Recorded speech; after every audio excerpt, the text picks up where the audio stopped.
Hi guys, welcome to this new video tutorial. In this video I will show you how you could easily remove viruses from an SD card. Make sure that you are connected to the internet. Next step, go to the search bar and type Windows Security. Click on the Windows Security to open.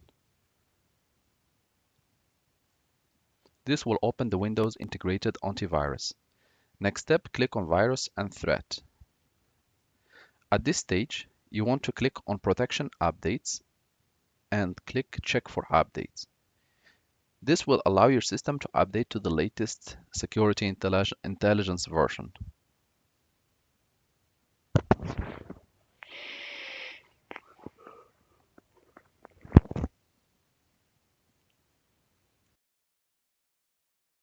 Completed, click on Home, click Virus and Threat Protection, Scan Options, and here you want to select Custom Scan. Click Scan Now. You'll be prompted to select the device or the folders that you want to scan. Click on this PC shortcut.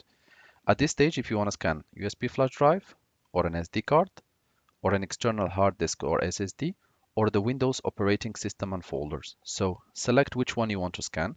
For the purpose that this video should not be longer, I will just select this one and we'll click Select Folder. The system will start scanning accordingly, and if there are any viruses or threats, it should be flagged to you.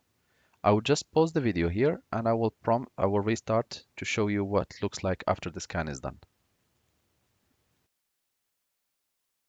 You'll be redirected to this page and you will see that the scan has lasted, let's say, 1 minute, number of files scanned, etc. If it has found any threat, it should be able to put it in quarantine for you.